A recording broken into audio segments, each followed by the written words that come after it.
It's Thursday, September 19th, 2019. Digital Trends Live is about to start. Here are some of the topics we'll be covering today. Day, another hardware update, this time from Roku with a list of new devices and also some software upgrades that could make it a lot easier to find that movie you can't remember the name of. And singer-songwriter Pedro Capó joins the show in New York to talk about his role as co-host and artistic director in Univision's new Daddy Yankee-produced show called Reina de la Canción. And the latest release in the Legend of Zelda lineage, Link's Awakening, is out, and our gaming editor Felicia Miranda will join us from New York with Stephen Petit to talk about the gameplay. And Elon Musk released some pictures of SpaceX's Starship as it is being built and prepared for a possible October launch, and he also has plans to maybe buy a town in Texas. We'll explain that and more coming up on today's Digital Trends Live.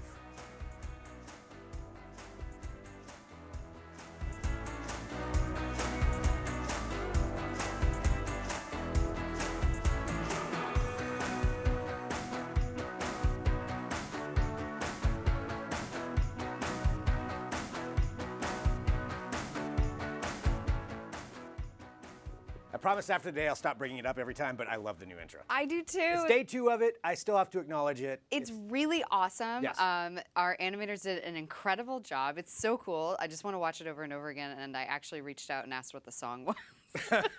Yeah, actually, I'm not sure about that, but I mean, anybody could go back and watch it over and over again if they want to. They could. Just hit refresh each time. So Yes, give us those reloads. views. Yes. Hello, everyone. This is Digital Trends Live. This is our daily show here from Digital Trends, bringing you the trending tech topics of the day, news, interviews, headlines, discussions, and so much more, all while broadcasting live across a number of different platforms. We're on Periscope, Twitter, Twitch, LinkedIn Live, YouTube, Facebook, Dailymotion, Apple News, 2 different mobile apps. We're on a smart TV app, and we're at digitaltrends.com/live. And because we're in all those places, we can interact directly with you. You can drop in your comments, your questions, whatever you want to bring up. We will absolutely address those as we go through the show. But to start off, I'm Greg Nibbler, joined now by Adrian Warner. Hello, Adrian. Hello. How are you doing? I'm doing fine. Excellent. Ah, there it is. I knew you were going to see that. That's an Easter egg for everybody who's watching. All right, let's do this. Let's talk about some trending tech stories. We do love it. A lot of hardware that's been coming out lately. We're kind of in this season of it. It started maybe with Samsung in August, but really now with the Apple event rolling into Microsoft and Google, and Apple's going to have more hardware. Everybody's releasing their hardware. Yeah, lots and lots of updates, lots of hardware updates, and with those come software updates too. Yep, a little bit of both. And Amazon's going to be having their event next, I believe it's the 26th, where they're going to be releasing some of their new updated streaming devices. But Roku got ahead of the game. And Roku actually announced a series of updates, including hardware, some different hardware updates. The hardware is kind of picking up where they left off. Not huge ones, although they do have a couple of smaller ones that we're going to get into as well. But in addition to the hardware, as Adrian mentioned, some of the software updates. And there's some pretty cool features with it that I think could definitely help me out. Yeah, there's a lot of interesting new ways to search for streaming titles that you're interested in. So, Yes. The version is called 9.2, and it has advanced searches for things like Roku zones. You can shortcut directly into whatever platform and video you want to go into. So with voice control, you can say, hey, I want to watch Brooklyn Nine-Nine on Hulu. It'll take you straight there. The cool thing that we both, I thought, was pretty neat was you can search now just by quote. So if you don't know the title or the people that are in the movie, I feel like this is especially good for like older people. Yes. We're like, what's the movie with the guy? You know, the guy, and he says the words about Exactly. the thing. Yeah, that's pretty much it. I love this idea, though, because, I mean, there's so much content out there now. Sometimes, it's easy to mix them up a little bit. So, yeah, you can search just by saying a quote from a movie. I love that idea. I think that's awesome. So that's part of what the upgrades are. And I want to know for everybody out there, too, do you use Roku? Do you prefer Amazon? What kind of streaming device do you use? Because at this point, we probably all have one of some kind, Chromecast. But I know Roku, with our editors here at Digital Trends, particularly Caleb, is a big fan of their platform. He thinks that they have one of the best platforms. I mean, they're all good in their own ways, but I know he's a fan of Roku and some of these things that they've been able to do with their streaming devices. And they have a couple different hardware lines, so different ones support different things. One thing that they haven't actually supported is, I guess they haven't supported Dolby Vision or HDR10 Plus, but 4K is something that you can now search for in this new upgrade. So Which is great. That's a really big deal for people who are like, I really want to use my 4K television to its maximum potential. Which is important, yeah. I mean, because if you do get one, and they're going down in price so much that, I mean, at this point, probably when you buy a new television, it's going to be 4K because the difference, I mean, why not at that point? And yeah, you want content to watch, so you want to be able to search for that content. And this is Roku's platform. I feel like every platform's got some of their drawbacks on how they operate. Netflix, to me, is probably, at least I guess Roku's kind of taking in Netflix, but as far as actually functionality, I feel like they've really got it locked down. I feel like, bigger. theirs is kind of the industry standard by this point. Right. And I think a lot of the changes that Roku is making with this upgrade is actually kind of emulating a lot of the things that Netflix already does successfully. Yeah. Yeah, I mean, and they're kind of at the mercy of everybody else when they have, whatever the platforms are within Roku. But to give an idea of some of the different ones that are coming out, they've got a $30 Roku Express. They've got a $40 Roku Express Plus that's going to come with the voice remote. They've got actually 7 different devices that are coming out. So that's quite a few that you can I choose didn't from. quite realize what a wide range of options you had with Roku. I thought it was just like the Express. You had the stick that you could take with you, or you had like the Ultra kind of setup. Yeah, where you have the premium, high-end, high-end streaming, right. So there's a lot of different price tier options, which is always great. Yeah, and these are all set to, and the highest one is $100 too. So that's the Roku Ultra, 4K and HDR, fast wireless, fast channel launch, personal shortcut, mute buttons, and JBL headphones. So you get headphones with it too. So. Ooh. And JBLs are good. JBLs are great. Yeah, so that's a pretty great lineup right there. And these are actually scheduled, I believe, to come out in October. Yeah, you can pre-order them today on Roku.com. So if you're looking to upgrade your Roku, or there's also the line of Roku TVs. So Yes, those Roku-enabled TVs. those will get this upgrade as well. So let us know what you think about that, what platform you use. Drop in your comments, your questions, whatever you want to bring up on whatever platform you are watching on, and let us know. You can read more about that at digitaltrends.com. All right, it is now time for some Read 'em and Weep. This is where we take a look at some of the comments that come through across our many different platforms that we are on, and it's a lot. And we do read the comments, just so you know, right here at Digital Trends, not like those other places. We read the comments. We pay attention to what you say, and sometimes we like it. Robert, regarding biotech startup wants to put your DNA in a vault on the moon. That's a fun one. Better put a warning sign on it to whomever might find out to not let it out of the lab. Warning: destructive species, clone at your own risk. That's pretty solid. That's very fair. That is a solid Facebook Reminds joke. me of The Thing. Yes, this is what the internet is for. That's interneting correctly. Well done, Robert. Robert, yes. So far, you win the award so far in Read 'em and Weep for the best comment. Are we starting out strong? I'm just saying, Yeah. I'm already giving Robert the award, but we'll have to see. There's competition Do we ahead. give out an award every day for the best comment? We do now. Well, we should make like a little badge. I kind of like this. Yeah, I kind of Yeah. like this idea. All right, Mikhail, regarding the new Philips OLED Plus, I always get the ones with the long numbers. 984 4K HDR OLED TV first look. No, sorry. It makes zero sense to buy a TV with that quality of sound built in. I mean, when the TV breaks, you have to throw away a high quality sound system. Think about your words before you say them.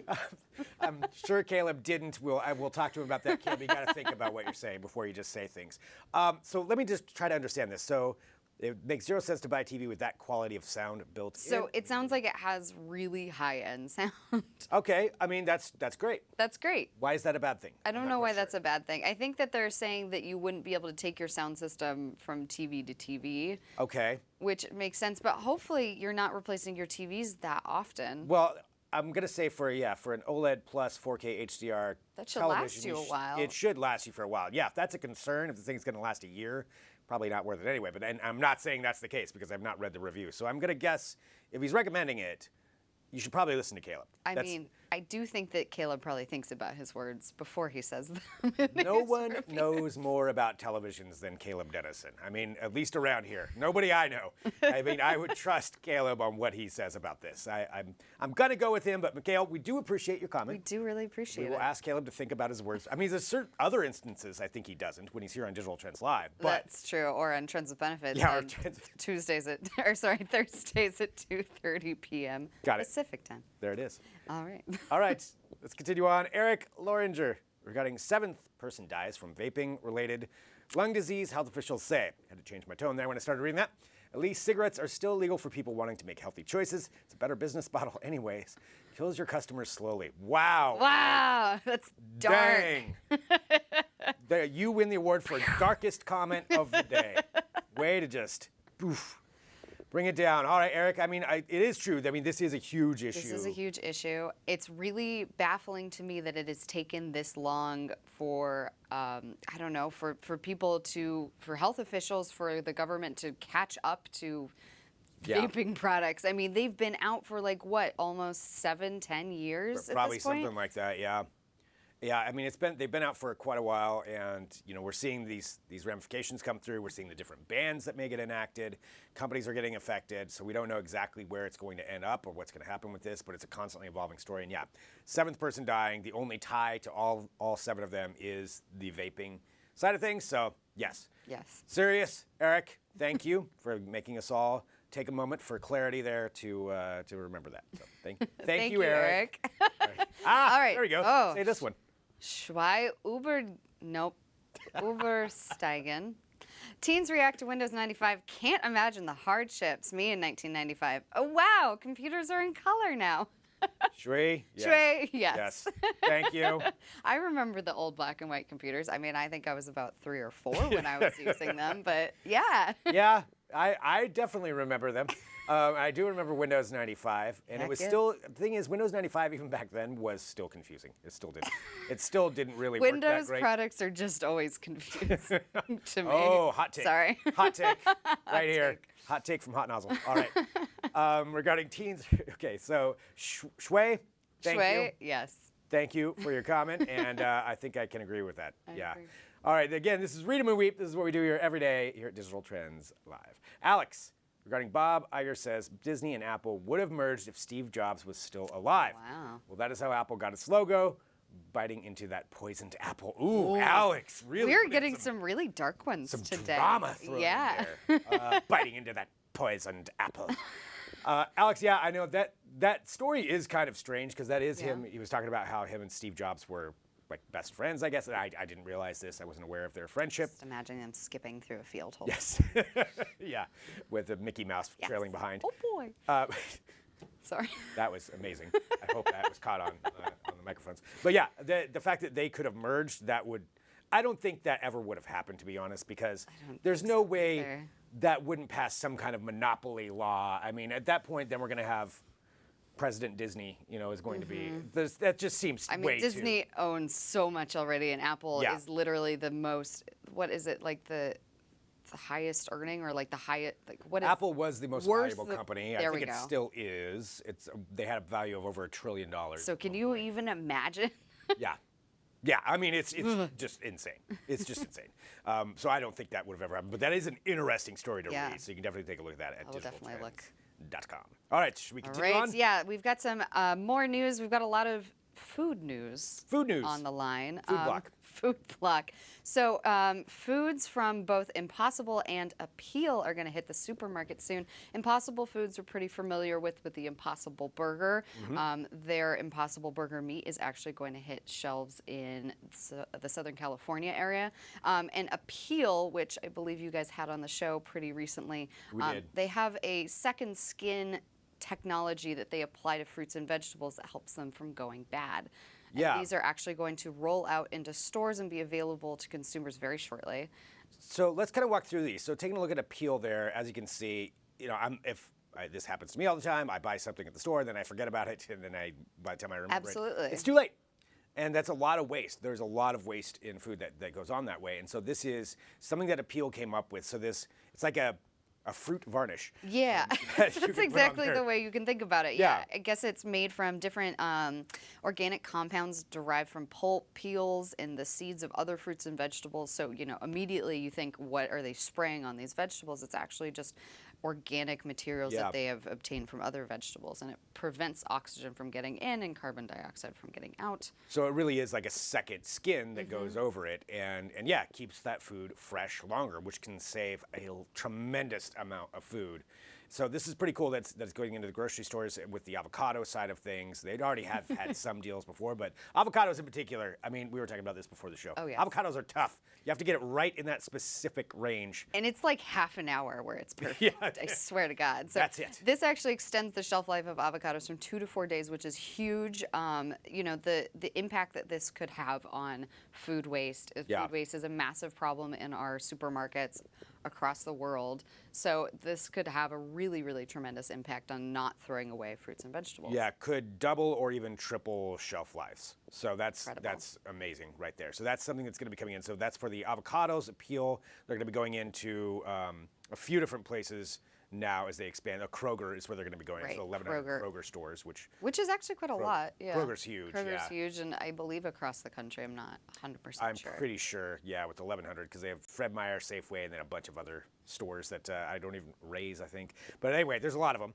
And so there's that. So there's the Apeel with their avocados, but then the Impossible Burger side, this is another step with Impossible kind of spreading out. Beyond Meat has been in stores already. Yes. But Impossible Burger with their packaged plant-based hamburger meat now going to be available in a bunch of different stores. Yeah, in a bunch of different stores. It's going to roll out into about 27 stores in, like I said, the Southern California region.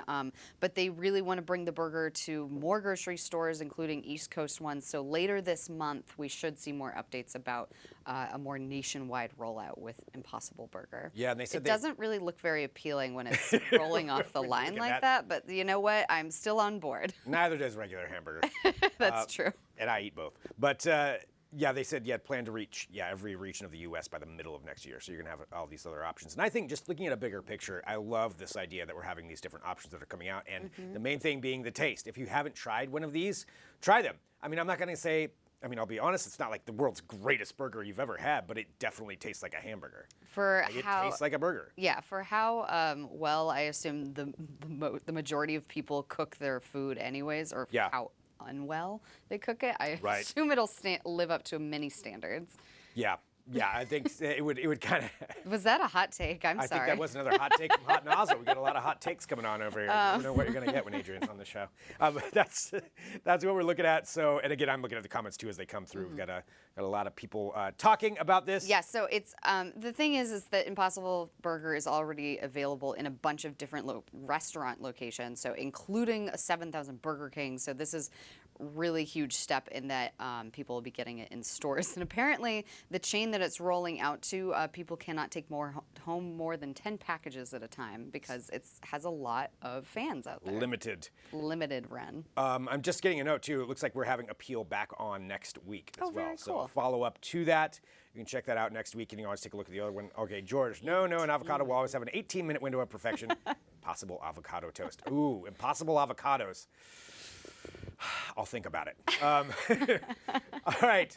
That we may need to copyright that. It's true. Making the perfect avocado toast is very difficult. Then would it be an avocado made out of meat? I'm not sure how that I don't know. I'm not quite sure if George was combining a bunch of different things or if he was just commenting on the window. I want to know more, though. I definitely want to know more. Tell us, George. All right. Let's continue out here. We can read about both of those stories at digitaltrends.com.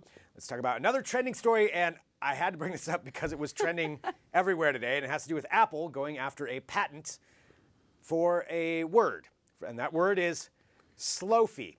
This is an actual trademark application. This is an actual trending news story right now having to do with Apple, and if you know from their last event, they actually showcased a video where they had a woman who was standing in front of a fan or an air blow dryer or a blow dryer, and then I'll get my words right. Standing in front of a blow dryer, and then with the new front-facing camera, they can slow it down and have a slow-mo version of that, a slow-mo selfie, aka a slofie. This is the news. This is the news. That Apple is trying to trademark that to keep anybody else from using said Slofie. Slofie. It sounds like just a butchering of the name Sophie. It really does. Yeah. Oh, yeah. It sounds like a rude version of calling someone Sophie. Or it sounds like a Pokemon character. I'm not quite sure. That could go as well. But it is, they're essentially taking their 120 frames per second slow-mo camera from the back and sticking it or adding it rather, because it'll still stay on the back, to the front. Yeah, which I like that idea, that kind of hardware upgrade. Yeah, it's. But yeah, I don't know about Slofie if that's really going to become a thing. I don't really know if it needs to be patented, and I also don't know how you could patent it. Yeah.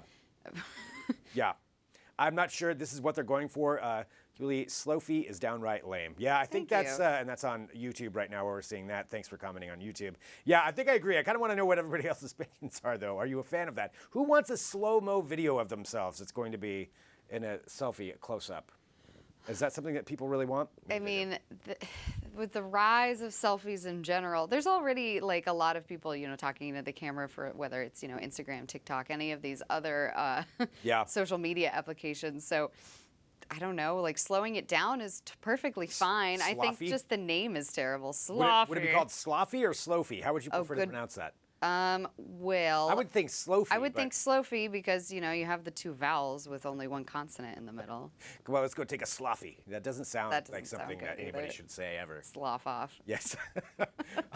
All right, this is a trending story. We have to bring you up to date with what the news is because you're probably going to hear about this throughout the rest of the day. You're going to hear about this a lot with how, with Apple's rolling out of these features in the iPhone 11, and I think this is going to actually be pretty trending story. Slofie or Slofie? It's the new, is it black and blue or blue and gold or whatever? Right. All right, let's continue on. We've got one more story here we want to bring you up to date on, and this is kind of looking at a bigger picture, but also this is something that just came out a couple of days ago. Right. So if you've ever wanted a sequel to the movie Groundhog Day, there is an actual VR game that came out, I believe, this week. That's a sequel to that movie, to that beloved Bill Murray movie, and it's called Groundhog's Day, like father, like son. It focuses on the son of what's his name, Phil Connor, and growing up in the town of Puxatawney, Pennsylvania, and very similarly getting stuck in that 24-hour cycle. I mean, there's a few things here. One, who knew they were going to be making a Groundhog Day sequel and turning it into a VR game? Also, who knew that they would release it in September instead of in February on Groundhog's Day? This really bothers This is Adrian. really irritating. She was,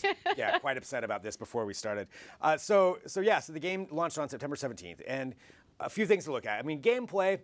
I love Groundhog Day. I think probably everybody, is a fan of Groundhog Day to some extent.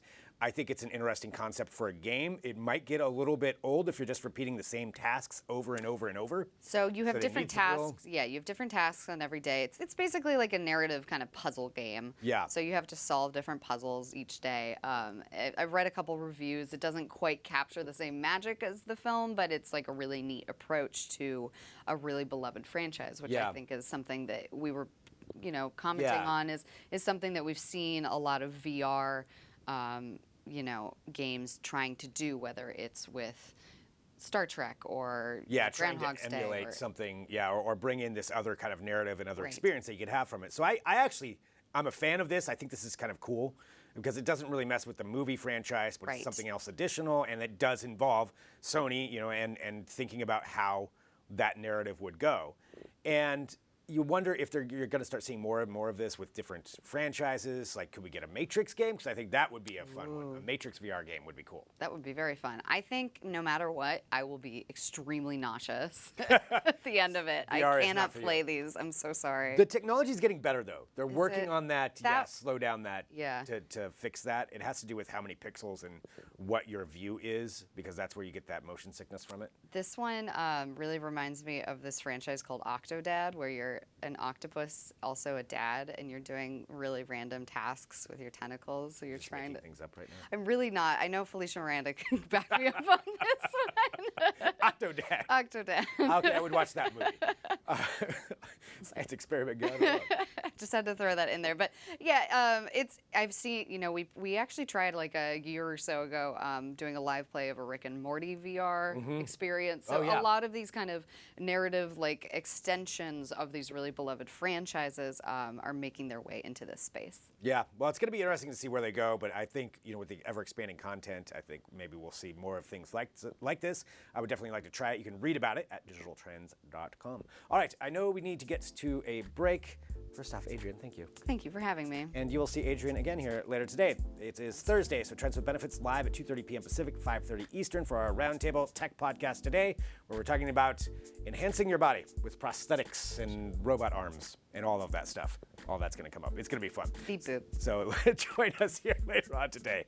And we've got a lot to talk about. We do have Felicia Miranda, who's going to be joining the show in a little bit. But before that, we are going to be having a great interview coming up. So we're going to take a break. We're going to come back. Corey Gaskins in our New York studio with Pedro Capó, co-host and artistic director of Univision's Reina de la Canción, a new show that's going to be debuting on there. And a lot to talk about with that. So stick around. Back here in a minute with more Digital Trends Live.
Welcome back to Digital Trends Live. Again, thank you everyone for joining us. We're live here every weekday, 9 a.m. Pacific, noon Eastern, so hit that subscribe button. I'm Greg Nibbler here in our Portland, Oregon studio, but we are now heading to our New York studio where we have Corey standing by with Pedro Capó. I'm going to send it to New York right now. Corey, take on over. Great, thanks. Today we have, as Greg mentioned, Pedro Capó, singer of the summer hit Cama, and now co-host and artistic director of La Reina de la Canción, a new reality show on Univision. So, right off the bat, first of all, thanks for coming. Thank you for having me. Happy to be here. Our pleasure. So tell us a little bit about La Reina de la Canción. Reina de la Canción, it's a singing contest, pretty much. You know, it's a reality TV show where we're preparing and looking for the next female superstar, Latina female superstar. Happy to be part of it. It's the first time for me as a TV co-host and studio director. Loving the show. You know, it's not your typical reality with the drama and girls fighting, and you know, it's really about the talent. It's really about music, and you know, ladies have a unique opportunity to work with a really, you know, seasoned professional crew. You know, from Olga Tañón, Jazz Favela, Nati Natasha, Daddy Yankee, Sergio George. It's you know, quite the opportunity. We're putting everything that we've gathered through our years of experience at their disposal, and it's beautiful to see, you know, some of these girls that perhaps don't have as much experience as others, but they're really hungry and they're willing to work hard, which is really all it takes. Sometimes, you know, in this industry, you just gotta work hard, be patient, and be ready for your moment. And they have a unique opportunity of getting to know and learning what's taken us years in a matter of weeks. So it's gonna be intense. Yeah. It's gonna be great, you know, to not only for the winner. You know, every girl that goes through the show is gonna come out a different, more complete artist. Absolutely, and that's the whole point, I guess, is you have a musical director, you have an artistic director. You guys are gonna be coaching them along. It is interesting though too that you have a house that they're going to be living in as well as these performances, so it is kind of like this mix of formats a little bit. Yeah.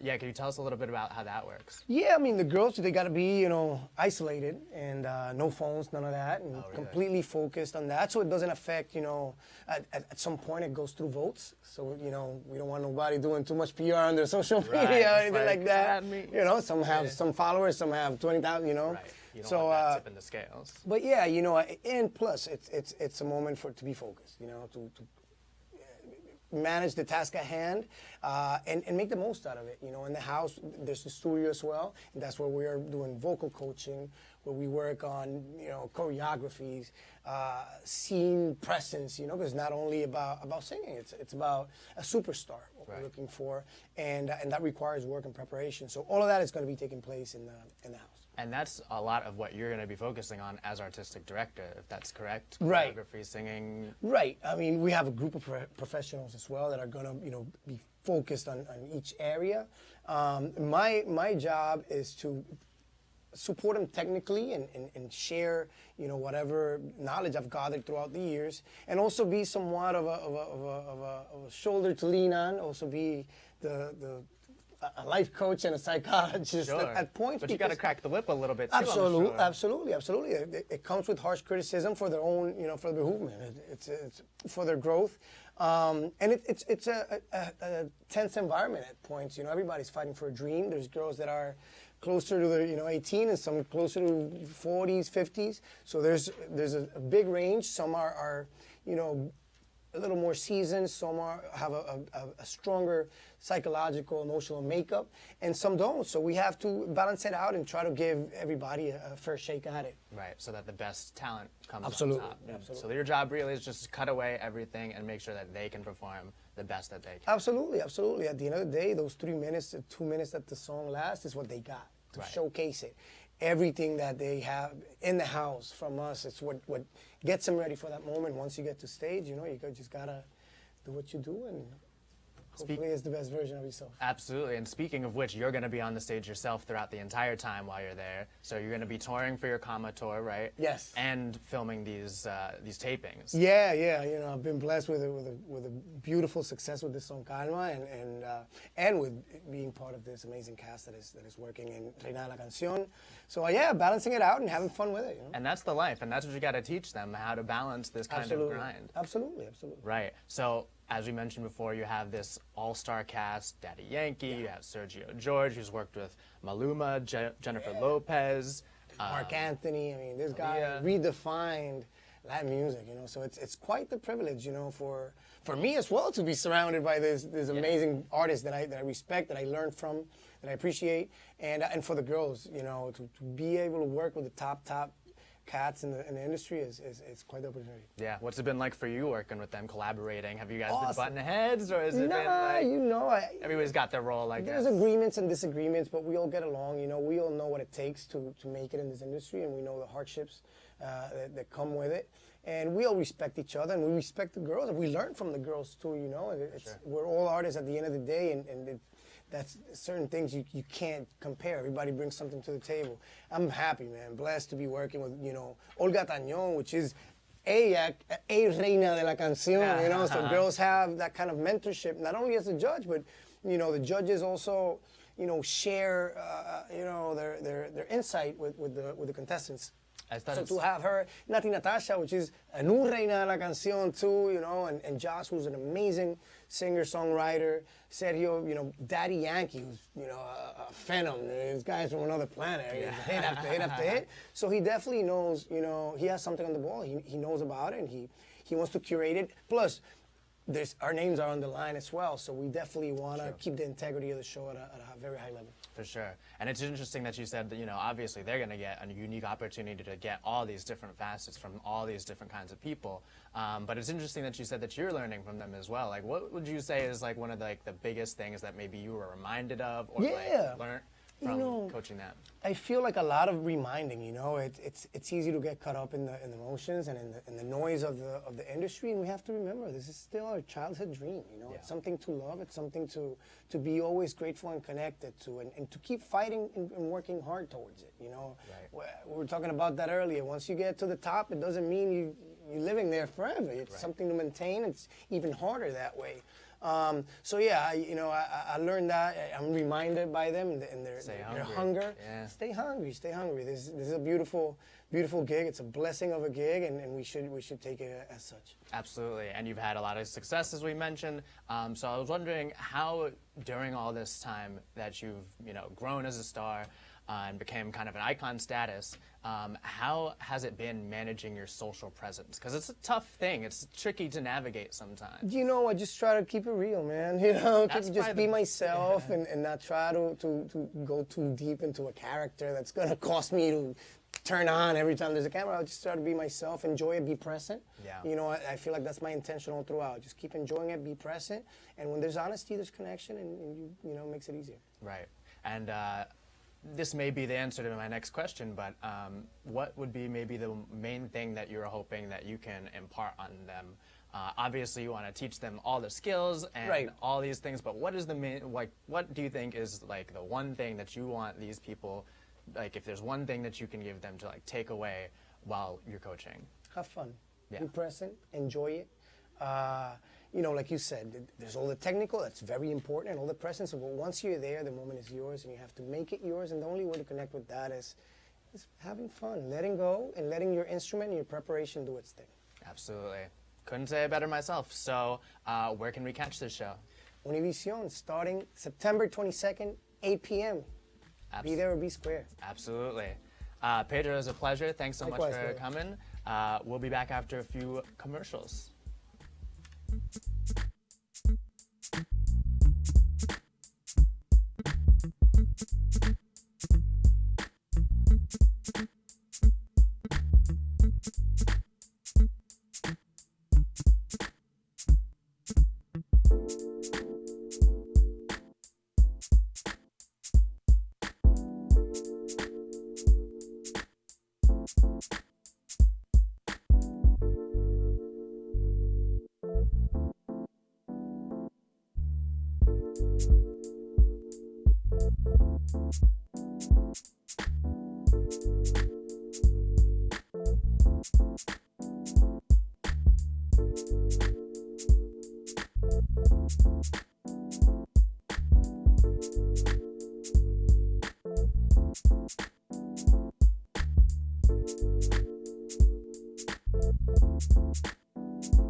Welcome back to Digital Trends Live. Thank you for joining us. We broadcast live every weekday, 9 a.m. Pacific, noon Eastern, and I'm Greg Nibbler here in our Portland, Oregon studio. But right now, I'm going to be handing it off to Felicia Miranda in New York, where she's going to be talking about the new game for the Switch. It is Link's Awakening. I know everybody wants to hear about it. Well, we've had a chance to play it. She's got Steven with her, but I'm going to hand it off to Felicia right now. Felicia, take it away. Hey everyone, my name is Felicia, and I'm the gaming editor at Digital Trends. So Link's Awakening, it's coming out tomorrow.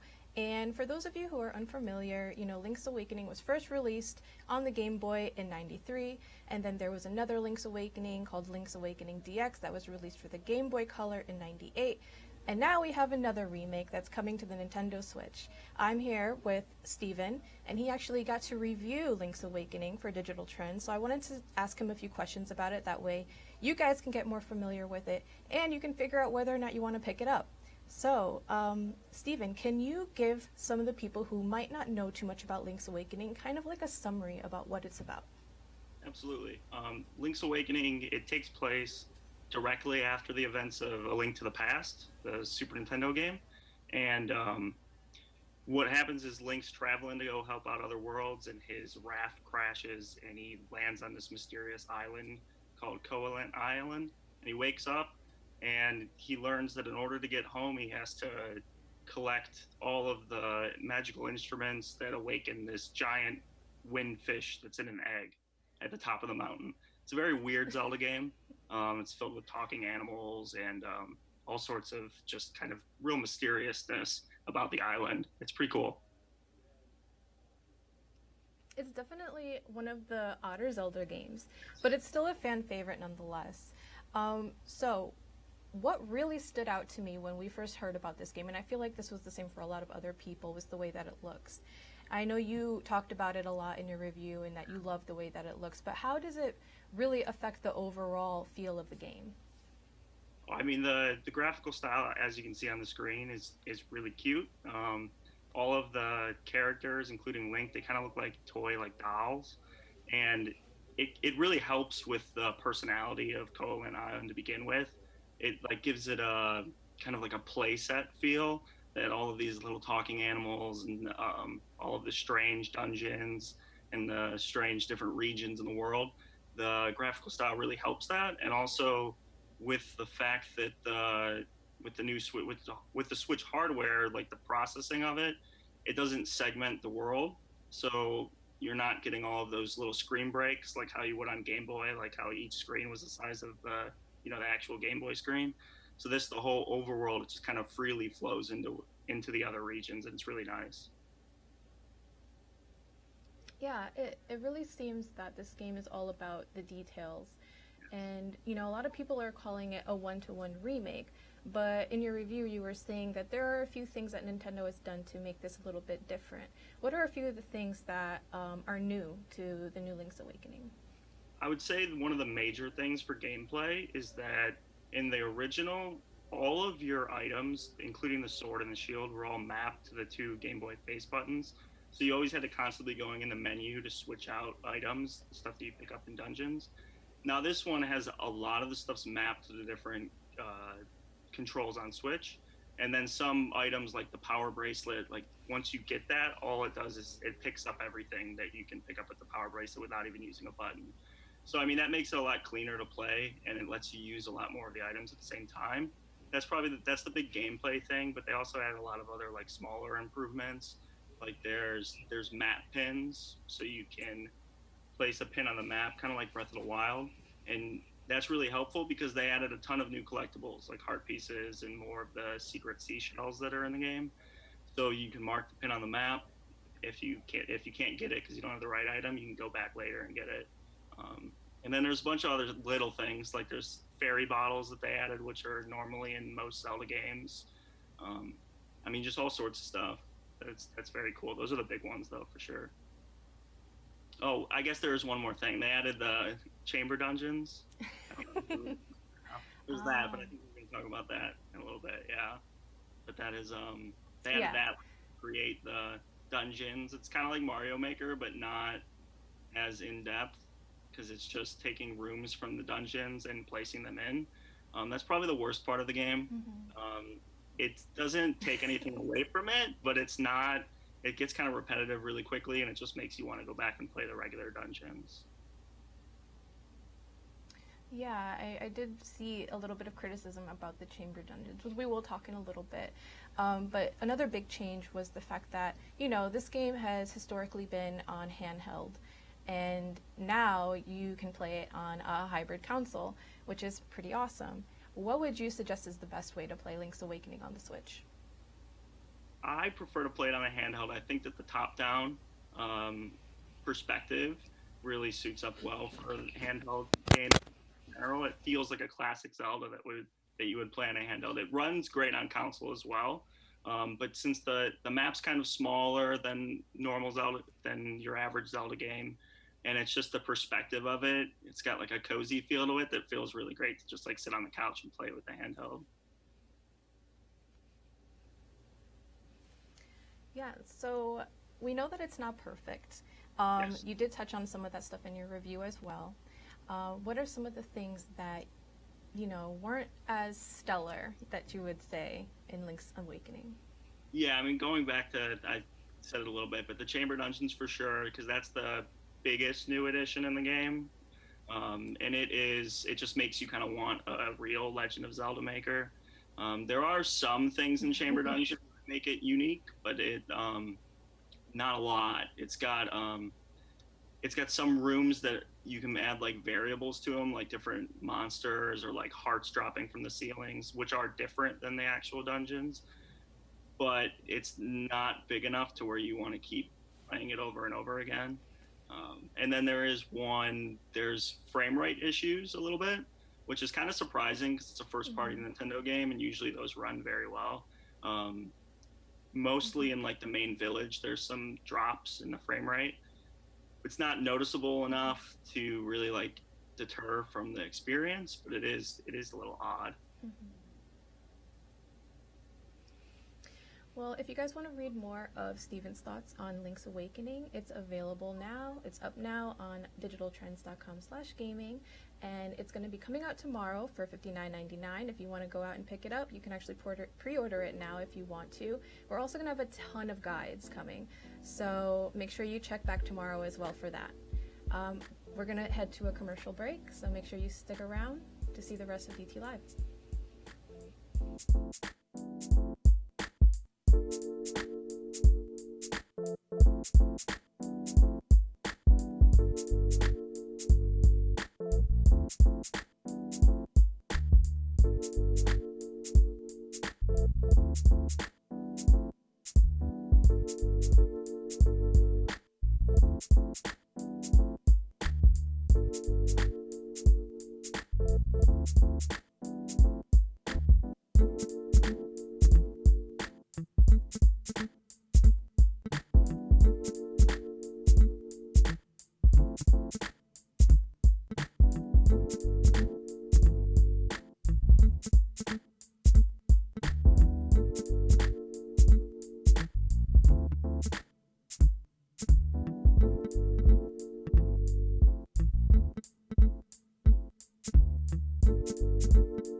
This is Digital Trends Live. Thank you for joining us. We like to keep you up to date on what's going on in the world of technology. We're going to do just that right now. I'm Greg Nibbler, and certainly food sustainability and how technology can help that out is a big issue that a lot of people are trying to tackle, but our company, the company and guest that we have coming on right now is certainly at the forefront, and that is Dirk Hendrickson, who is the co-CEO of Treasure 8. Thank you so much for joining us. Hi, yeah, pleasure to be here. How are you? Great, and excited to talk about this and what you're doing. Just for everybody who's watching, if we could give just a little bit of your background and Treasure 8's background to get into where we're talking about these big issues that you're trying to tackle. Yeah, sure, that's great. So first about Treasure 8. So we're a tech company operating in the food space. We aim to address the food waste challenge, which is a $2.5 trillion food waste problem and opportunity that we're seeing. We're leveraging technology to convert that food waste into nutrition. So we're a tech company operating in the food space here out of Treasure Island in San Francisco. I'm Derek Hendrickson. I am a former CPG guy. I worked for over 20 years in a number of CPG companies, most recently with the Coca-Cola company, and I joined Treasure 8 in November 2018. Nice. And that sustainability issue, like we were talking about, it's such a huge thing. And also just getting rid of the food waste. To give some kind of a context, do you have maybe any statistics or just kind of a general idea of how much food is wasted currently? Yeah, so it's massive. About 30 to 40% of food around the world never makes it to anybody's mouth, Wow. That is not just the case in developing parts of the world. It also happens here in our own backyard, in the U.S. and where I come from in Europe. It is also one of the largest contributors to greenhouse gases. About 30 to 35% of greenhouse gases is directly related to food waste and the methane that is producing as a result of that. So the problem is gigantic. We, however, at Treasure 8 don't look at it as a problem. We look at it as a valuable resource, and our goal is to convert that waste into upcycled nutrition for people, but also energy for the machines that we're running to process that waste through superior drying technology, and ultimately even energy for the land. So through biochar and related options. I think that's a great and positive way to look at that, looking at as a resource. But that's amazing. I had no idea how much that really contributes. Not only just the food itself being wasted, and the value that has for people for food, but also the contributions to climate change and to all of those gases being released. That's enormous. So looking at it from that standpoint and trying to tackle all of these things, and you mentioned that several different ways that you think you can convert these resources into valuable products. Can we walk through how you're doing that? How can you manage that in this massive industry? How do you get a foothold in there to change that? Yeah, so what we've developed over the last 3 to 4 years is a platform of upcycling technology and partnerships. So the technology piece is grounded into superior drying technology that basically takes any organic input, think fruit, vegetables, and dries that in superior ways so that the nutrient density and the nutrient essentials of that organic material remains intact. So we call that sauna. It's a sauna drying technology that we have patented from the USDA.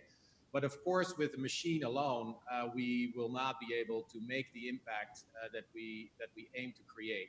So that's why we're talking about a platform of partnerships as well. We're working both with the large processors in the food system, as well as with the ingredient producers, the CPG companies, and we're setting ourselves up for scale. So our co-founder Timothy Childs, who's our founder Timothy Childs, who's my co-CEO, he has set this up with scale in mind. So it's a massive problem. We always say, we're aiming to create a resource revolution because the food system needs to reinvent itself. It has not really been fundamentally reinvented, if you will, over the past decades or even longer.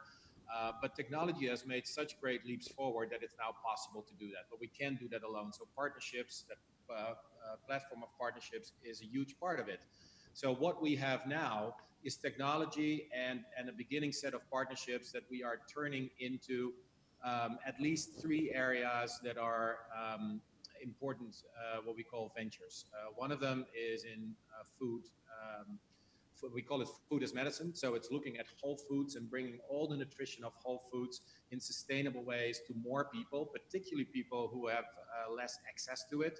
Think food deserts, disadvantaged communities, etc., by making it affordable. And our technology is very affordable because it uses a lot less energy.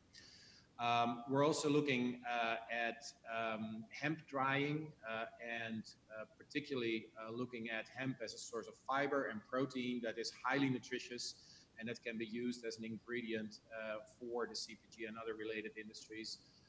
And to give you another example, we're also looking in alternative proteins or proteins through that are plant-based Think of it, think of waste, in the beans and pulses industry where there's huge overcapacity. And all of that is nutrition and a lot of that currently goes to waste, and we can deploy that very differently. Those are a lot of different ventures that you're bringing up there. I wanted to go back to one of them in particular, the hemp side of things. Can you expand on that just a little bit more about what you're doing with that industry? Yeah, it's obviously one of the industries that is rapidly expanding right now, but it's primarily in the growing area of things that the expansion sits. Like a lot of acreage is being added and a lot is produced, but it doesn't mean that the processing capacity is in place to make sure that that actually can be converted into added value for people. Right. So our technology has the potential to do that much more effectively and efficiently than what's currently happening in that industry. A lot of the biomass that remains after hemp drying right now is also material that goes, in most cases, directly into landfills or in other ways of dealing with waste. But there's a lot of valuable nutrition in there, think fibers, proteins, etc. And through our technology and partnerships, we aim to turn that into value for people, and obviously value for our company and our partners as well, because it's upcycling and therefore profitable. Talking about the partnership side of things, I just wanted to see if we could walk through what that partnership would be like, maybe on a smaller scale. Like say there's a hemp farm. We're here in Oregon, and there's a lot of that around here. So say they've got this waste that they don't want that to happen. They don't want it to go to the landfill, but they don't know how to do it. How would they partner with Treasure 8, and what would that look like? Yeah, great question. Thank you for asking. So what we're exploring and currently are working on with our partners, primarily here in California, but we can do it anywhere, is what we call drying as a service. So what that means is we would put our machines on location or close to location. We would operate them, and the growers or the cooperatives, they would bring their produce to us. We dry it and convert it for them. So we take the complexity and the capital intensity of the drying process off their hands, and help them in that important middle step in their process so they can focus on what creates most value for them. Well, it's a really exciting prospect, and I feel like I've just learned a lot already from what you've been talking about in 8 to 10 minutes. But for everybody out there who's just finally coming around and understanding some of the issues that your company is tackling and also turning into profitability, which is huge. Yeah. That's a big point of it too, because that's a very important aspect of it. If they want to find out more about Treasure 8 and what you're working on, where should they go? www.treasure8.com is a great place to start. That's also where you will find our contact details, and Timothy Childs, our founder and co-CEO, and myself and our entire team, which is small but mighty, is happy to talk to anybody. Well, Dirk, I want to say thank you so much for joining us today to talk about this, talk about these challenges that you're facing and how you're overcoming them with all these partnerships. Really sounds like you've got an amazing plan in place. I'm looking forward to see where this goes and how we can tackle some of these issues. And thanks for being here on Digital Trends Live. Thanks. I appreciate it. Have a great day. You too. All right, so fascinating. Looking at different ways that we can help solve some of these issues that we have. Everything that he mentioned there, I had no idea how big of a contributor to greenhouse gases, that food waste was. So that's amazing. A lot to find out on that, and we like to learn a lot about technology here on Digital Trends and different ways it's being utilized. Here's what's coming up on the show. So we've got more for you. Don't worry about that. Let me tell you this. Coming up here, I want to just highlight a couple of our guests. We have Adam Jawan from Spring Labs. We're going to talk about using blockchain technology and the exchange of data and how important that is so that we don't lose all of our data. And also we've got this, John Greiber, Emmy-Award winning director of photography for Life Below Zero on National Geographic. We have John Greiber, who's going to be joining us. Just won another Emmy. And I'm really excited to talk about that because we have a new season that's coming out of it. We're going to talk about behind the scenes. If you have questions, get those in there now. And then that way, when we have that interview later, I can make sure I can pull those up too and ask those questions directly because we are interactive. We're talking directly to you. That's part of the fun. Let's do this. We're going to take a quick break. We're going to come back with some more news and some trending headlines. And we'll do that all right here live because this is Digital Trends Live.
This is Digital Trends Live. Thank you for being here with us today. We broadcast live every single weekday, 9 a.m. Pacific, noon Eastern, bringing you all kinds of tech headlines, news, interviews, and discussions. We've got some more interviews coming up, but first it's time to talk about some headlines. So let's walk through this. These are some things dealing with tech in the future I want to start off with here first. Now, we all know about deepfakes. We all know what a huge thing that is right now, whether it's entertaining, you see Bill Hader turn into Sylvester Stallone or whatever, that's cool, but there's also a lot of issues when it comes to deepfake technology and just facial recognition technology and what that means going forward. It's all happening so fast, we're all trying to figure out how do we handle this, how do we change this, and how do we protect ourselves going forward? And that's a great question. So here's what I want to do. I want to talk about this with you and talk about a company that's actually working on this. It's actually not a company, it's a study that's going on about how you can deepfake your own face for your own protection. So this study's from the Norwegian University of Science and Technology, and it's a kind of technology that they're using where they're proposing this. In order to protect yourself, so some of these look kind of horrifying when you're looking at them, but in order to protect yourself, what this could do, and since we have more and more live video that's going on, more and more interactions online, and people are going to be able to utilize your face, their idea is why not scramble your own face and generate each time a unique, anonymous face that you could use online so that no one will be able to, I guess, take your facial features. It's something that we do have to think about the more that we go forward. Now, there's probably lots of other areas that could get that, but still, it would give you more anonymous status. And then the key here, that one, again, that's a little freaky looking. I think they're still working out the technology on it, but they're showcasing how they can change your facial features. And this is all using what's called a generative adversarial network. And so that's GAN, and that's something that's being utilized by a lot of companies, and it's a database of millions and millions and millions of faces. So the algorithms have that to draw off of. So that's kind of a big component of it. But it could change it up enough to where you're not recognizable as yourself, but still maintain your expressions. So the idea is that you could interact directly with someone online, but you would have a different face. Still have everything else, so you still get to communicate everything else in the way that you would with your emotional reactions or your facial reactions, but it wouldn't be your face. So again, this is a study from the Norwegian University of Science and Technology, and pretty interesting to see where that would go. With all of this deepfake technology, all of these ways that we're able to adapt our faces, every single day, there's a new video that comes out. There's one out now with Trump being dubbed in Breaking Bad. I mean, there's just every single day there's another one. And some of those are entertaining. Some of them, though, are kind of scary as far as what that technology could be used for. And let's be honest, we don't know where it's going. So things like this that are ways to protect you, definitely things that we should be thinking about. And this study certainly covers that. You can check more out about that at digitaltrends.com. All right, we're going to continue to bring you up to date on some trending stories. And I've got a couple right now that are definitely at the top of the news cycle.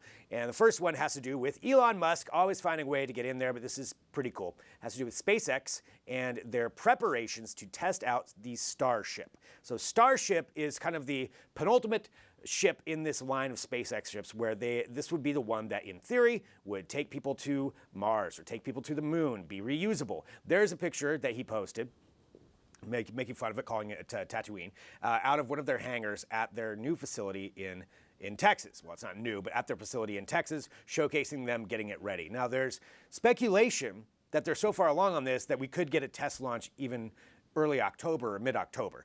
I think that's kind of pushing it a little bit, but if they do go that fast, that's pretty incredible. So there's an idea of what it would look like, if we were to go to Mars and how these ships could be landed, take off, reusable. This is how we would get people and supplies and all kinds of things there. And the idea before we ever get to Mars is the moon and just space tourism. It'd be really a utilitarian ship that could be used for all kinds of things. So they're testing this out and building it in this facility in Southeast Texas in a community called Boca Chica.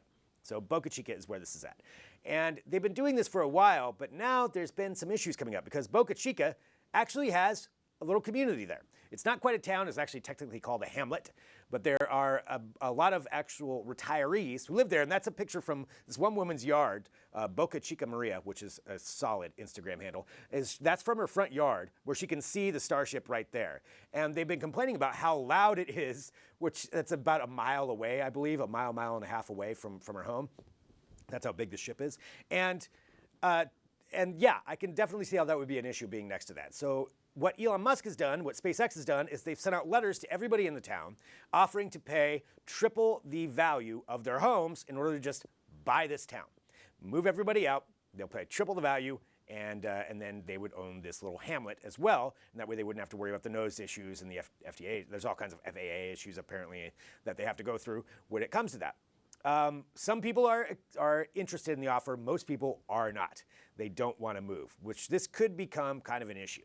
I have a different idea for them. If they're actually down there and they're worried about this noise, rent that out. I will tell you right now, I will Airbnb that place to watch the Starship launch. I mean, you can make a killing on that thing. So I'm interested if that's the route you want to go. But you can take a look at that at digitaltrends.com. It's a big trending story right now, and that is Elon Musk looking to buy a town in order to protect the launches of the Starship. All right. Final thing we're going to bring up here in trending topics before we get into our next interview, which we're really looking forward to that.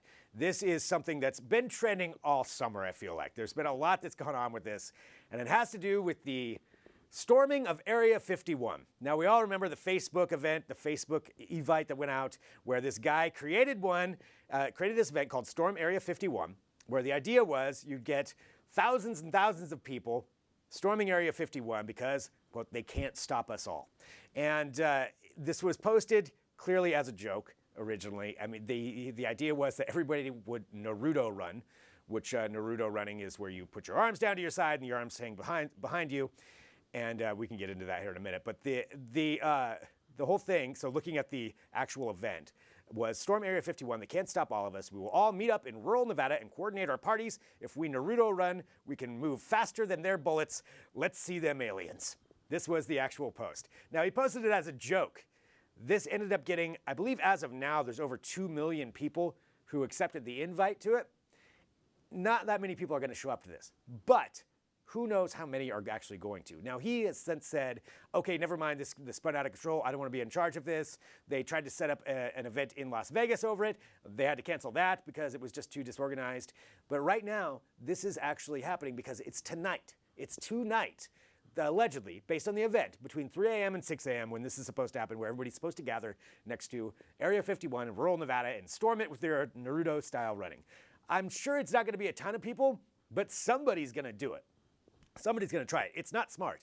That is a highly, highly secure Air Force base, and I would not suggest to anyone trying to run onto that property. They actually just arrested 2 people earlier this week. It was two Dutch guys that tried to go onto the base, and they were arrested. They're going to arrest you. Nonetheless, if you are going down there, if you have any footage of it, let us know. Send it in to Digital Trends. I would love to see what happens. I want to know if you're going to go down there. Hopefully everybody is safe, but still pretty fascinating. That is the Area 51 event. Let's see them aliens. You can read more about that at digitaltrends.com.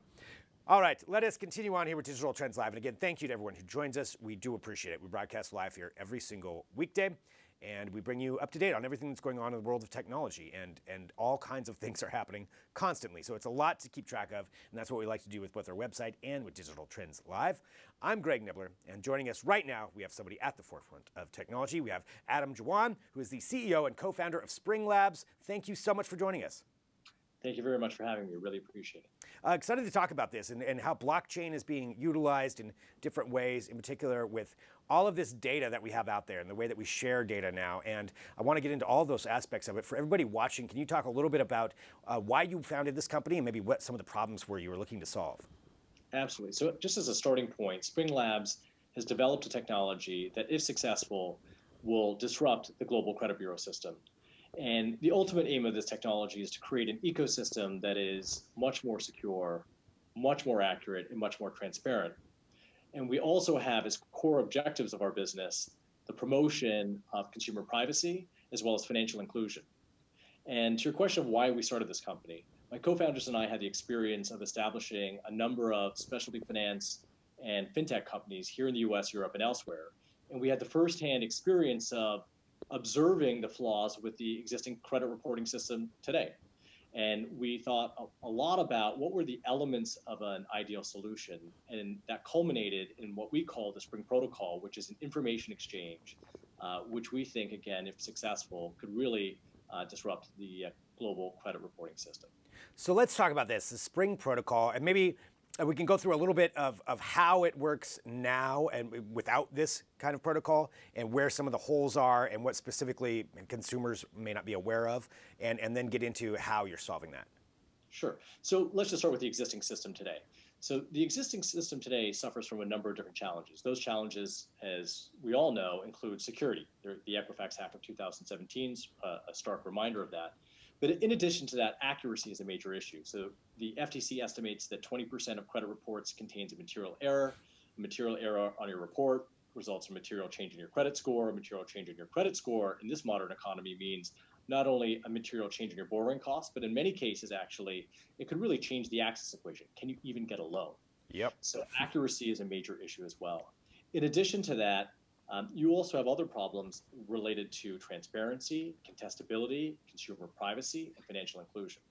The two biggest problems in our mind really relate to security, and the other really relates to accuracy. And if we were taking those in turn, the reason why accuracy is a major problem today is that there is a very narrow set of inputs that go into your credit score. So if you think about it, if you have a retail loan and you repay it, well, you'll have a credit score. But there's all sorts of very valuable information for assessing your capacity to repay and your creditworthiness that are not currently reported into the existing system that we're also familiar with. So are you a renter? Your rental payments are actually not included. Do you pay your utilities? Do you pay your insurance bills? Do you have subscriptions? Do you pay your Netflix? These forms of information are not routinely actually reported into the system, yet represent alternate forms of credit performance. Additionally, if you imagine your assets and your employment actually are quite relevant as well, yet these are not actually factored into your credit score today. So for instance, if you have a job and you have income, that isn't included. And if you have assets or cash, for instance, in a bank account, that's not included as well. So it's not surprising that if you have a narrow set of inputs, that you would actually have accuracy as an issue. And as it relates to security, if you think about it, it's a very powerful business model to have a lot of data in a single place. Think about Google and Facebook. They collect vast amounts of information on each of us and resell it to advertisers. It's no different with the credit bureaus. They collect vast amounts of information from financial institutions, and they repackage it and resell it. And that's a powerful business model, but the moat around it, what provides security, no matter how wide, can be breached. And so these companies have spent over $1 billion and thrown a lot of bodies at this problem since 2017, but they have not been able to make a dent.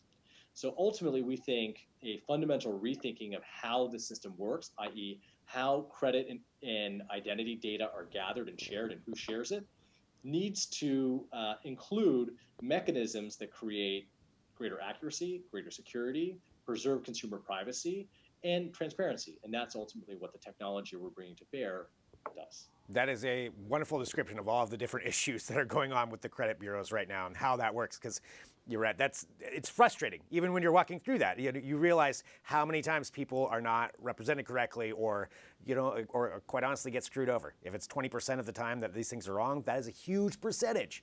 So with this Spring Protocol, how would it work now with how your system works? Sure. So there are a couple of key elements of what it is we're trying to do. Remember, I talked about this idea of accuracy can be improved by having a richer array of inputs. So having employment data and income data, and having your subscription performance data or utility data, or whether you pay your phone bills on time. And so our technology creates mechanisms and incentives to allow these other parties to share information by addressing the key reasons they never shared in the past. And the reasons they never shared in the past are that they never had an incentive to do so. They were worried about the security of their data. They had legitimate concerns about consumer privacy because sharing this type of data is not their core business. So they don't want to get in trouble with consumers because they're sharing their information. And then fourthly, they had competitive sensitivity. For instance, Verizon might not want to share its information with a credit bureau because Comcast might receive that information as well. So in our system going forward, we've created the mechanisms of incentive to allow competing parties to share information in a way where it's secure, it's regulatorily compliant, it addresses the competitive sensitivities that prevented such forms of sharing in the past, and ultimately that enables them to provide this information in ways that preserve consumer privacy. And we think this is actually something that's very important, very topical within society today. In our system, personally identifiable information does not leave a contributing party's database. And that may sound like a funny concept, but it's very important for security and privacy. So we think that consumers should want institutions to use something like the Spring Protocol because ultimately their personal information is safeguarded in a number of ways that it's not today. So none of it would really be connected as far as that identifying aspect. That would be spread out. So certain forms of information are shared, but personally identifiable information is not shared because then as a result, what that means is that anyone hacking, for instance, some amount of information that's running, let's say, through our rails, ends up with an encrypted, salted hash. These are complicated sort of topics, but the underlying sort of idea is that they open a package, a data packet, that has nothing. It's fundamentally different from breaking into the giant filing cabinet that is Equifax and literally getting the treasure trove of everything. That's fit. I mean, I don't know who would not want that, I guess, to try to explain that. Talking about the Spring Protocol, so where are we at right now? How long would it take for that to be implemented everywhere, and how are the credit bureaus receiving it? Sure. So we're in the process of rolling out our technology literally as we speak. So our first partners are starting to technically integrate into the Spring Protocol. And there are two aspects to our business. There's an information exchange, or rails, that sort of mediate the exchange of value and information. And then there are products that are, let's say, identity verification products, fraud prevention products, so on and so forth, that we've built for financial institutions to use. And we've developed 5 such products, and these products are being rolled out this fall and through early next year. Congratulations on that. I mean, that's great. I mean, it takes a tremendous amount of work to get something like that off the ground. Where do you see this going in the near future? Do you think this is going to be something that will have this kind of technology? Ideally, when could it be adapted and utilized? Sure. So we think that it can start being utilized literally in production early next year, right? Once the first number of partners sort of on board. And at this point, in terms of traction, we have 31 partners. We estimate that we'll have about 50 partners by year end. And that number is continuing to grow very quickly now that we're actually launching the products into the market and actually they can integrate and start using it. So we see a pretty vibrant future for it. And your prior question about how are the bureaus responding, I think the bureaus generally have an understanding that their existing give-to-get business model is likely to change. So there is keen interest in what this technology might be able to do, but it's early days. But there's certainly interest in how this could have relevance for their businesses as well. Well, Adam, thank you so much for joining us here to talk about this. And for people who want more information about Spring Protocol and just the company in general, where would they go?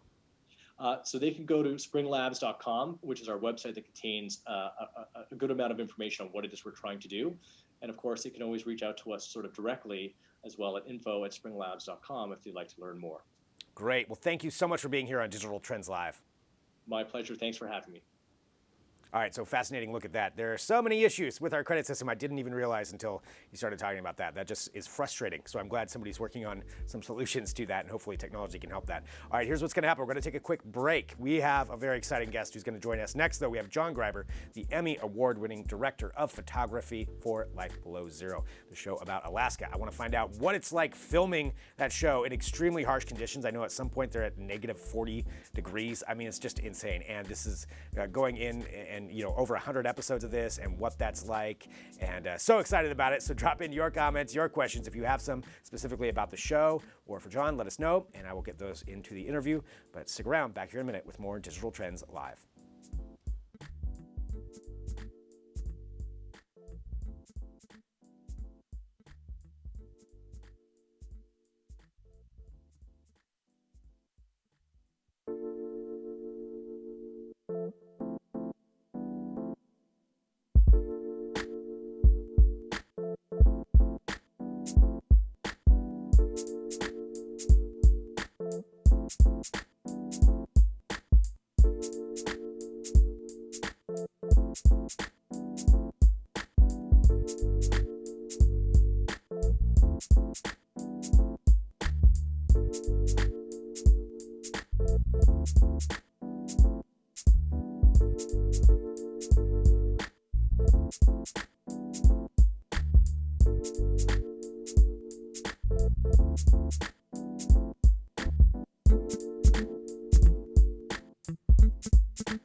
Welcome back to Digital Trends Live. Thanks for joining us. We broadcast live every weekday, 9 a.m. Pacific, noon Eastern, keeping you up to date on what's going on in the world of technology and also getting to have some really great interviews. So I'm Greg Nibbler, and I'm really excited about our next guest. I want to tell you this, Life Below Zero returns on September 24th with a brand new season on National Geographic, and we have the Emmy Award-winning director of photography, John Greiber, joining us. Hello. Hi, good morning. How's it going? Doing great. Thanks so much for being here. First off, congratulations. Thank you. I appreciate it. Also wanted to know, where are you broadcasting from right now? Where are you reaching us from? I am in my home in Jackson, Wyoming. I've been here my whole life. Oh, nice. Awesome. Wyoming is fantastic. Well, so you go from Wyoming then up to Alaska to film this series. I want to give everybody just a little bit of a background. If they aren't familiar, you should be. But if they're not, could you give kind of the rundown of what Life Below Zero is about? Life Below Zero is a show that tracks the lives of about 4 to 5 different characters, mostly up in the Arctic. And some people live in remote villages, others live completely off the grid. And we travel with them and see their daily lives of staying warm, getting food, and just how they live in the wilds of Alaska. This is on the up in the Arctic. That's Chip Hailstone going across to his camp in the Arctic. That's Sue in Kavik, and all these people are completely amazing individuals. This is Glenn living in the Arctic as well. It's an amazing opportunity to be up there and kind of get a taste of how these people survive. Well, and it's so incredibly remote, that part of the world in general. To even survive out there is incredible. But for you as a crew, I want to go into that side of it. What is it like for all of you? Because you're going up there, you're dealing with survivalists that can live in all kinds of crazy weather and extreme conditions. It takes an extreme person to survive that. But you guys have to film it all and actually work around that. Can you walk through what that experience is like? Yeah, it's for one, we have a very small crew typically. Typically, we go up with myself as the DP, director of photography, and we have 4 to 5 different DPs that work in the field, go off on with different crews, and then we have an assistant camera, typically a producer, and then we have a safety person. So to create the content, we only have 4 to 5 people in the field at a time. So everybody wears a few hats with that, and like right there, for instance, that was a moose charge that last year. But I think it's a treat to work on the show to not have too many cooks in the field, but it's just a tight enough crew that we can add our input and be able to be creative and do the task at hand. But a lot of where we live is sometimes in tents, depending on locations. So we'll get flown in to a remote location with fixed wing or helicopter or snowmobile in a lot of times, and then we'll set up tents and deal with the conditions there. Sometimes we have heated stoves inside the tents. It's been as cold as -40 to -50 below. And it's not just the cold. We have to deal with the bugs up in Alaska are absolutely incredible, epic. And so it's not always just the cold. There's all different kinds of conditions we have to deal with. I will definitely testify the bugs. I haven't been up that high where you guys are going, but man, Alaska is, I mean, they're the size of like pterodactyls. It's crazy.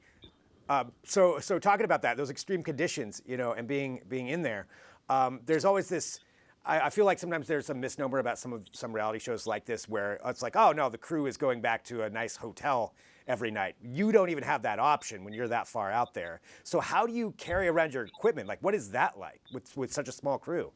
Well, first off, we get flown into location and we set up our tents. We have an Arctic oven which sleeps 1 to 2 people at a time. And then we have to transport all of our gear to that kind of our base camp, let's say. And then from there, we go off, and it could be even 2 to 3 days that we had set up a remote tent and then go from there. But yeah, everything has got to be on our back. We don't have additional help to really supply and schlep the gear. We have, in a few instances, in some of these legs, I've had, 3 to 4 different cameras, my drone, multiple batteries, and we go off and we stay out in the field the entire time until we get like a moose hunt or from a location to location B. So yeah, it's a lot of work, but I think with that said, you really take a giant part of ownership with that, and you're not relying on other people to help. So we're not only telling the story, but we're carrying the gear, we're producing, we're surviving, we're cooking our own food. So it's really, you're really ensconced in the environment and working with the talent. And with that said too, our talents are our best allies. They live in the field, and so we really look to them to really help us out. And a lot of these people are great friends of ours already. That's great. I mean, you spend so much time with them. I'd imagine, you really know them. They probably become almost like family at that point. For sure. Yep. What's one of the most harrowing experiences you've had while being up there? Is there any one that comes to mind? The first one that comes to mind, well, I've got a couple, but the first one that comes to mind was just last year. There was a clip that just showed right there a minute ago. Rico DeWild, one of the newer cast members, he and I were on a moose hunt. It was just he and I in the field. And we'd been hunting moose for about, I think 3 or 4 days at that point. And off to the side, there was some bushes crackling, and we heard some sounds, running hooves or paws beating the ground. And there's only 2 animals up there in that place that are going to be dangerous. There's moose and bears. And right at the last minute, a cow moose charged. And at the very last second, it turned. And I dropped to my knee. And instinctively, instead of grabbing a pistol to protect myself, which I carry on my chest, I shot it with I filmed it with the camera. But I dropped to my knee because I knew Rico was just over my right shoulder and he was going to swing the barrel in case something happened. So that was really, really intense. I mean, those moose at the shoulders stand over 6 feet tall. Oh yeah, they're enormous. That is a consummate professional move right there to grab your camera instead of the gun. I don't know if I agree with that. That's survivalist necessarily. But I knew Rico has my back, and that's how it is. You know, we're in the field and we both protect each other and look after each other. That's great. Far the most dangerous situation I've been in. What was the other one that you were going to mention?